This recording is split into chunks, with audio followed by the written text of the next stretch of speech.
my channel. I'm Christina at City Bright Knits, and I'm going to pop on with another crochet and chat and talk to you all about the crochet projects that I'm working on going into the spring and summer season. So I have a bunch of things spread out on the table here, and instead of trying to put them all away, I figured that I'm just going to show you what I'm working on in real time so that you can see the mind of a crocheter, and maybe it's going to help you be inspired with what you're working on and to not feel bad that you're taking over the kitchen table to do it. So let's get started and I'll show you the projects that I'm working on. So if you're anything like me, your crochet brain is everywhere at all times, and inspiration hits, or the desire to actually pick up your crochet hook or knitting needles and work on something just comes whenever you don't want to mess up your freshly cleaned house, is what it happens to me. So I've decided that I'm not even going to pretend, I'm just going to lay it all out. I don't have a craft room at the moment. A little backstory is that I moved to London for my husband's job about 2 years ago, and I left our space in California where I had a craft room that was my own with a door that closed so that my cat Marmalade wouldn't just come in and be in the yard at all times. But now I am dealing with living in a sweet little apartment in London, and so I don't quite have the space for my crochet hobby that I did in California. So everything's out on the table. I wanted to just give you a real showcase of everything that I'm working on. So let's get started. So the first thing that I have going here that's on my timetable, because I actually have a deadline for the projects that I'm working on, is this new collaboration that I'm doing with Hobbii yarn. They have sent me this beautiful collection of their friends cotton print, and I have selected this rainbow color, and it's just like so full of like so many punchy colors that I didn't know what to do with it. The theme is to make something for summer using granny squares, which I love, so I couldn't pass up this opportunity. I can show you what a little granny square looks like made up with this beautiful yarn. I've just posted a short about it, and you can also follow on Instagram for what I've decided to make with this yarn if you want to join along in following that. But I have all of this yarn from Hobbii that I intend to use to make a summer top. So what I have done is I'm actually working on turning it into what I'm calling lacy granny squares. They're these right here. I've mixed them with a little bit of white yarn to kind of offset the colors. I thought it was a really pretty motif. What I originally wanted to do was put it like right in the chest area and kind of make a flowy dress around it. But I shied away a little bit just because of the rainbow colors in this. I decided, is that something that I'm really gonna wear, like some flowy rainbow dress? Which, while being fabulous, I thought, let me just scale that back a bit. And what I've decided to do is make a top with these squares that are right here. So I have made about 18 squares. I figured based on this size, it would take about 3 to go across me, times however much to cover all the way down to the midriff. So I've come up with 18 for front and back. I'm still deciding on what to do with the sleeves. I would love to do a lacy, flowy, butterfly kind of sleeve, flowy top in general. So that's what I'm working on. I have them sitting on this pegboard just to make sure that all of the edges are the same size before I get working with that. And I still have to decide, probably draw out or sketch out what I want the sleeves to look like. If you have any types of crochet tops that you would love to wear for summer, please let me know, because I think, you know, having a collaborative effort of what the sleeves should look like or what you actually would like to wear would be helpful, because I do intend on writing a pattern for this design. I've tried yesterday to put a crochet chart together using Stitch Fiddle.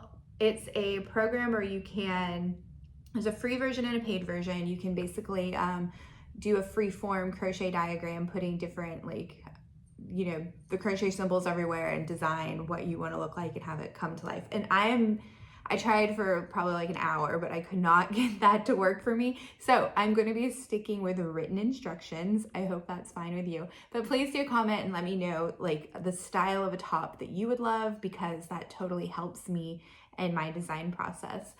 So that's what I'm working on with Hobbii using this cotton print yarn. It is a fine weight 1 yarn. So it's quite thin. It's so easy to use. They even have this little tag showing you like where to start.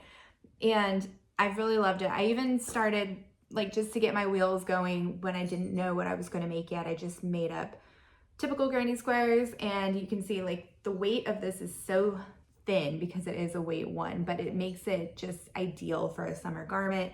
It's not that kind of chunky craft store acrylic feel. It's a really thin, nice feel. And I've also made this, like I've turned that granny square into these granny squares to be edged with this kind of contrasting twister in burgundy that they have sent me. It is this twister solid. I love it. It's about the same thickness. It is 55% cotton, 45% acrylic. It is just as thin. I love it because it's the Ecotech certified, which means that the dyeing process is eco-friendly and it has standards to be held up to. I do love to choose yarns based on their Ecotech certification. If you look right here, it even tells you on the label that it has Ecotech Standard 100 certified. So just look for that on the Hobbii website. You'll find a whole range of yarns that come with that certification, and it just makes me feel a little better than buying something that's not eco-friendly. So cotton yarns, eco-friendly, granny squares, that's what I'm working with. These I plan to turn into maybe like a long duster.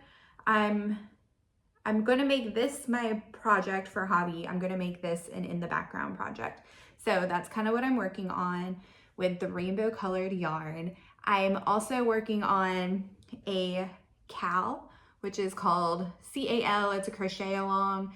And if you see those on social media, it's free for anybody to join. You get a pattern or a motif, and over a certain amount of weeks or months, this one's gonna last the whole summer. It's a crochet-along, so it's a great way to meet other people in the community, in the crochet online social media community, to work on a project together, to bounce ideas off each other, to say like, hey, I was stuck with the pattern, can we help each other?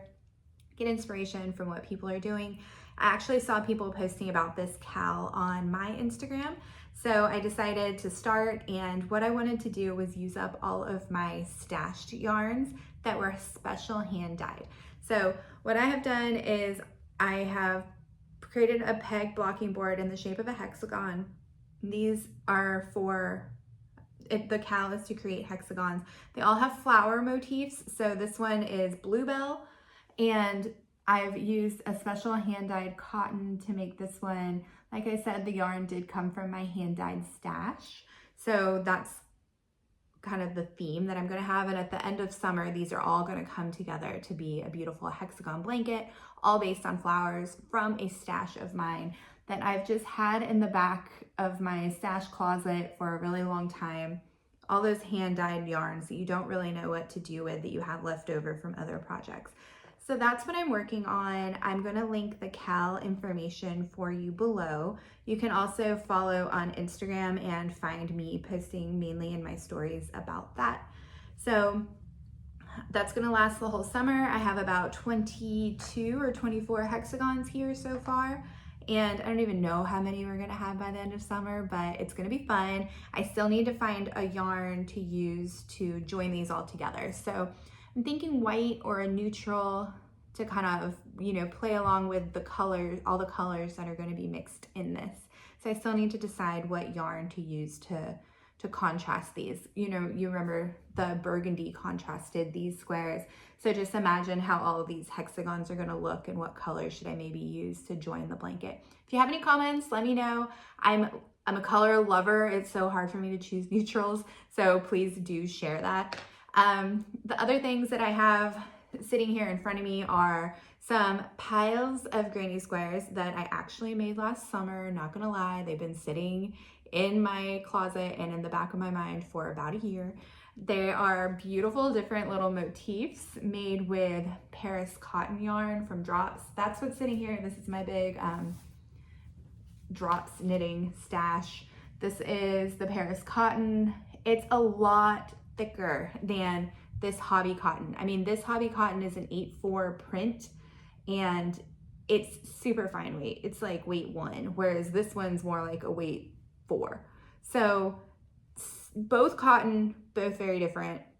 Both 100-gram balls just mean a lot different things. So this granny square is tons thicker than these granny squares are. You probably cannot see, but just trust me that the girth of this one is a lot sturdier. So what I'm going to be doing with these are making a tote bag. I just have in mind to make some cute tote bags.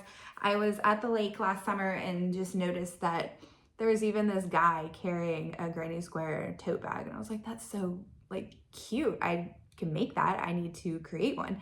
So I'm going to be making granny square tote bags. I'm going to be making one in this motif, which I call my scalloped granny square. I have a reel on social media showing how I do these. My question with these that I've been asked most often is how I'm going to join them. So stay tuned for that. I have 2 different ideas with how to join these because it has the little scalloped edges. And the other granny square bag I have going that's actually further along, so come with me and I'm going to show you that. Is the granny square bag that I am working currently. It is already joined right here.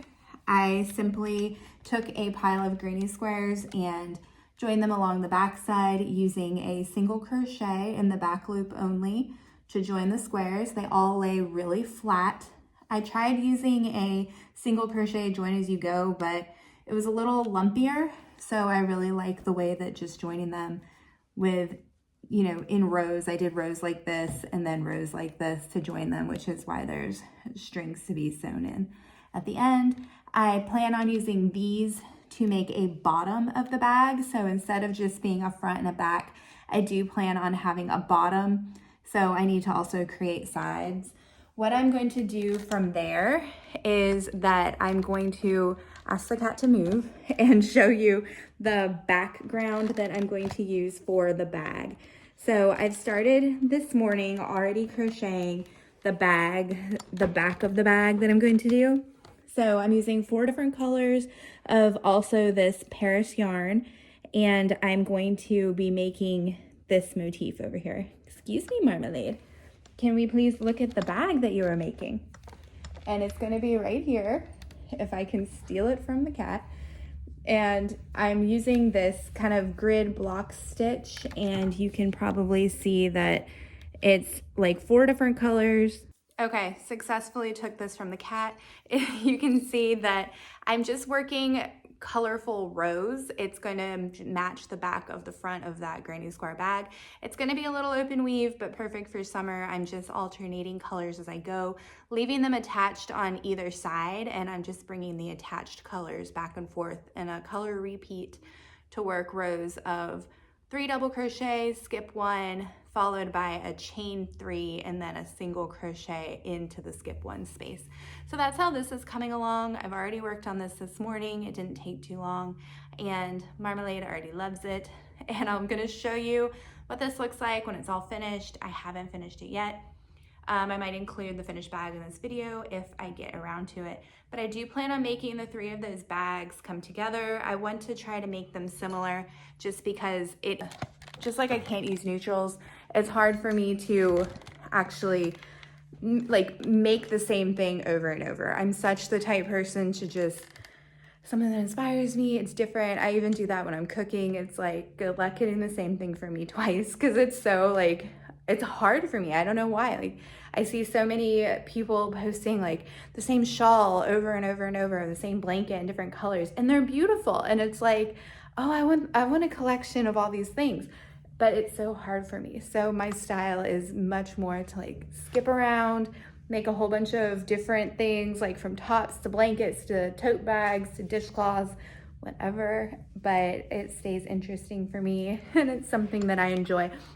So I hope that you find this interesting. I hope that this collection of crochet madness on the table maybe helps you, because I know that sometimes watching real life, what people are working on is kind of interesting. So I thought that I would just come on and share that with you today. I'm sorry for the funny camera angles, but I had to deal with with marmalade. So I will be sharing more with you later. I just wanted to come on with a May update, and please do share with me what you're working on, because I'd love to hear it as I finish this crochet tote of mine. So leave me comments on what you think that I should do about that top, what the sleeves should look like, and anything else that you would love to hear. I'll see you later. Bye.